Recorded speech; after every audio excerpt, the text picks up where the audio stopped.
दोस्तों, इंसान को लगता है कि वह दूसरों की आंखों में धूल झोंक कर मेहनत की कमाई में हेरा फेरी करके बहुत बड़ा महल खड़ा कर लेगा।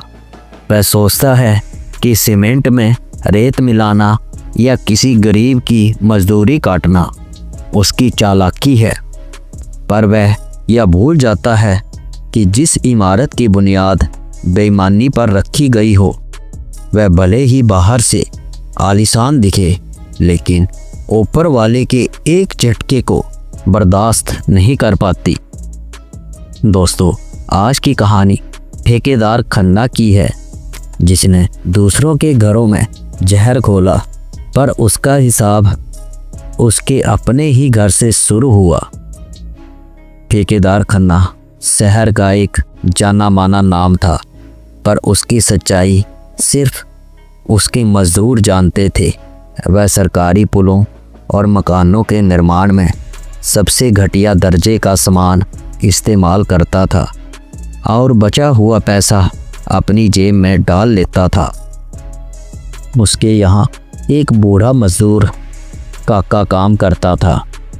काका ने एक दिन खन्ना साहब को टोक दिया।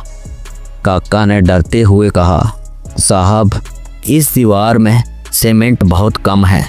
अगर जरा सा भी भूकंप आया या बारिश तेज हुई तो यह किसी की जान ले सकता है। खन्ना साहब हंसते हुए बोले, तू अपनी मजदूरी से मतलब रख, ये इंजीनियर का काम है, तेरा नहीं।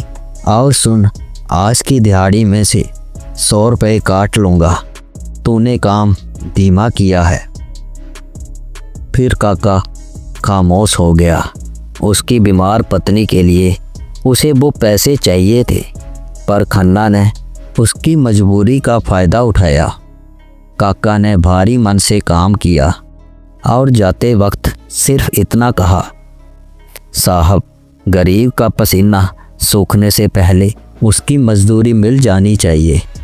आज आपने मेरा हक की कमाई काटी है, पर याद रखिएगा, ऊपर वाला सब देख रहा है। वो जब काटता है तो जड़ से काटता है। खन्ना अहंकार में आ गया।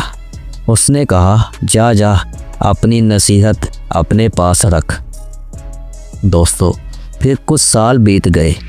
खन्ना उसी बेईमानी के साथ पैसों से अपने इकलौते बेटे के लिए शहर का सबसे भव्य और आधुनिक बंगला बनवाया।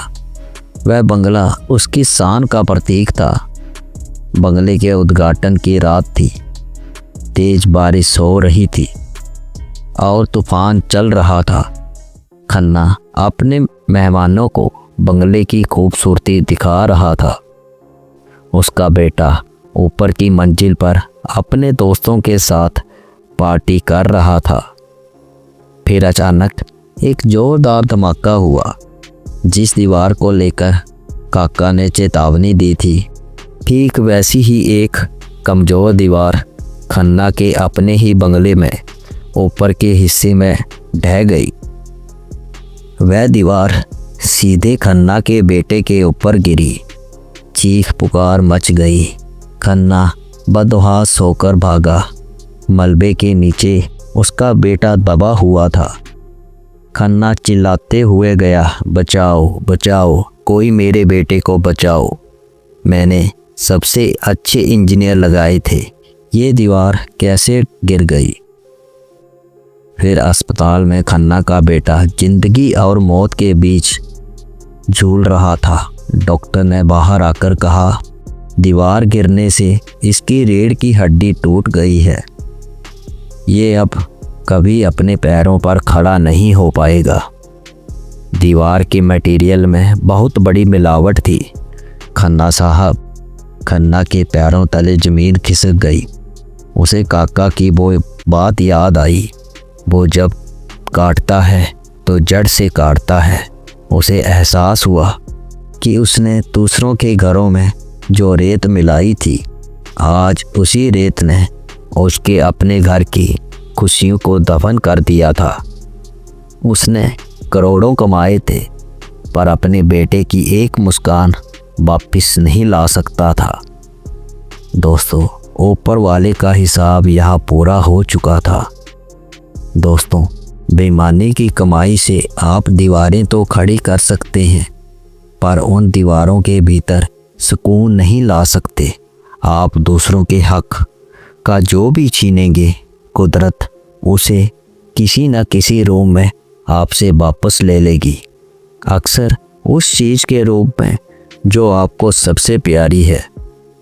हमेशा याद रखिए, ईमानदारी की आधी रोटी बेईमानी के 56 भोग से कहीं बेहतर है, क्योंकि जब ऊपर वाला हिसाब मांगता है तो वो रिश्वत स्वीकार नहीं करता। दोस्तों, जैसा कि हर बार कहानी के अंत में मैं आपसे कहता हूँ, अच्छे कर्म करिए, अपने बूढ़े माँ बाप की सेवा करिए, और ये कहानी अच्छी लगी तो वीडियो को लाइक करें, अपने परिवार दोस्तों के साथ शेयर करें और कमेंट करके ज़रूर बताएं कि कहानी कैसी लगी। और ऐसी ही और कहानियों के लिए इस चैनल को सब्सक्राइब करें।